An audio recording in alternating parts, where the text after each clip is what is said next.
There was a report this week on SEScoops.com that got a lot of people talking. And at the start of the year, AEW, they started simulcasting Dynamite and Collision on the Max streaming service. And no numbers have been released as to how the show is doing on there, outside of comments from Tony Khan that, Warner Brothers Discovery is happy with how AEW is performing. Beyond that, we don't have any actual numbers because they don't release the numbers. They're not accessible in the same way that Nielsen numbers are for cable TV. But then a reporter named BJ Bethel, who also reported on AEW's media rights deal being finished before it was officially announced, even though there were conflicting reports about whether or not it was actually a done deal at that point, but he said it was. He posted this report on Monday. All Elite Wrestling is averaging around 500,000 viewers for its Wednesday Dynamite show on the Max streaming platform since the show debuted on the app this year, according to sources. Combined with live cable numbers, this would give Dynamite an average of around 1 to 1.2 million viewers per episode since it was added to the streaming service. According to sources, the show is averaging around 60 million minutes watched per show, with a deviation of plus or minus 10 to 20% depending on the episode and competition. The minutes watched averages to 500,000 viewers per episode live plus one, meaning it takes into account viewers who watch live on the app and for 24 hours afterward. Sources said AEW has regularly outperformed some major hockey games on the app. NBA games on Max average around 1.7 to 2 million viewers depending on matchups and competition.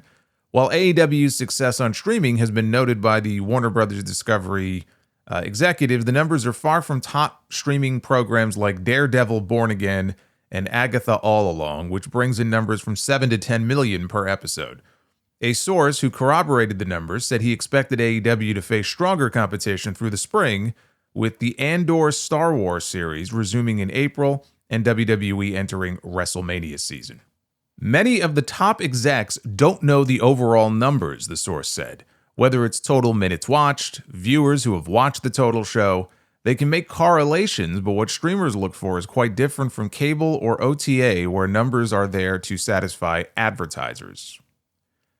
And ever since this report was published, it has been a fucking war zone on social media. And I just find this entire thing to be completely silly.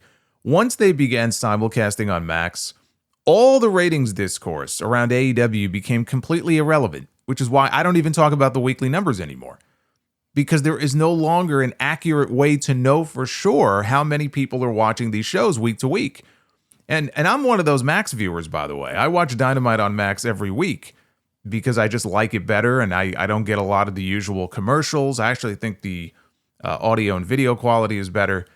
Although, if the show is not live, it's a bitch finding it on there. All that being said, do I believe that there are 500,000 weekly viewers, that they are averaging 500,000 weekly viewers on Max, or anywhere close to that? Absolutely not. I do not. I mean, what would that would be what, 85 to 90% of the audience they get on TBS? That would be incredible if they did that. But then even BJ Bethel later admitted to Dave Meltzer that the 500,000 number, it could be total viewers having tuned in for even just a few minutes. Yeah, I find it very hard to believe that in the absence of any real data, outside of someone at Warner Brothers, saying, trust us, that the numbers are that high. Bethel claims that he has two main sources for this. Obviously, he's not going to reveal who they are. No journalist would. But in the absence of hard numbers coming directly from Warner, and even then, I mean, you'd have to trust Warner Brothers Discovery that the numbers are real. Self-reporting is not exactly the most trustworthy form of reporting. I'm looking at you, WWE. All these gate records they claim to be breaking every other month. I mean, I can believe it when you look at their attendance and you look at what they're charging for tickets these days. But still, all we have to really go on is their word that they're setting new gate records every month with their shows, right? Because they don't report those numbers like they used to before the merger. So in the absence of any kind of independent measurement body, specifically for streaming, which either doesn't exist right now or doesn't have access to the actual numbers, these numbers don't hold any real weight. And I'm not even saying he's pulling them out of his ass. It's entirely possible this is what he was told by somebody there. but that doesn't make it true.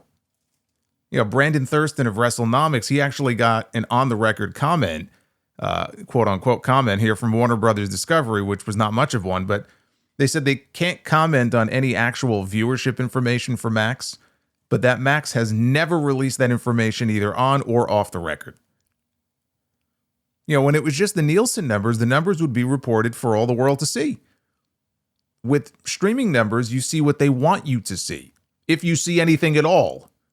There is no singular metric that exists or, system in place for streaming that exists akin to Nielsen.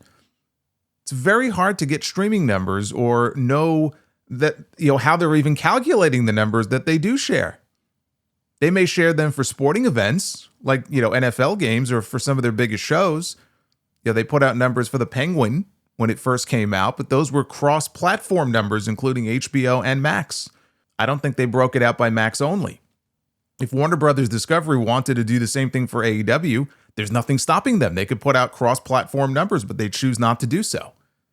So all we're left with are guesses, outside of the weekly Nielsen numbers, which are generally in the 500,000 to 700,000 range. Last week Dynamite did its best viewership since January. They averaged 663,000 viewers on TBS. This week they were down to 594,000. Those are the numbers that we know of. And since they're incomplete and they don't count streaming, they give us an incomplete snapshot, and I don't bother with them anymore. Tony Khan was asked about the Max report by John Alba on Thursday's Dynasty Media Call, and Tony said even he doesn't get weekly numbers from Warner Brothers Discovery, as far as how the show does. But they've told him that AEW is among the top streamers when it comes to sports-centric programming. And his understanding is that it's one of their top streaming shows, even though it's never ranked in the top 10 on their streaming charts. Like Monday Night Raw, for example, right? They usually rank in the top 10 of all shows in the US. Like if you look at the Netflix main page, I can't ever remember seeing AEW in the top 10 on the Max page. Netflix in the US has around 90 million users across the US and Canada. I don't know what the number is for Max, but it's not nearly as many. The last number I saw was globally. They had a little over 100 million subscribers, and in the US, it was around 40 million. But that was a couple of years ago now. So for the people discrediting the report, if you don't believe the report, that's fine. I don't either. But to discredit it solely because Tony Khan isn't shouting from the highest rooftop every week that they're pulling 500,000 viewers on Max, even Tony himself doesn't know what the numbers are. And even if he did, they're not for him to share. It's not his call to release them. They keep that shit close to the vest because they don't want it out there. So him not tweeting about it doesn't mean anything. It has no bearing on whether the report is true or not. Why don't these streaming services release their numbers? Because their numbers are not as good as they want people to think they are. That's why. And it works to their advantage when they're negotiating deals for new shows, or if they're renegotiating existing shows, right? It's better if the folks making those shows don't know that their numbers are super strong, because then they'll want more money. They keep those numbers a secret for financial reasons as much as anything else.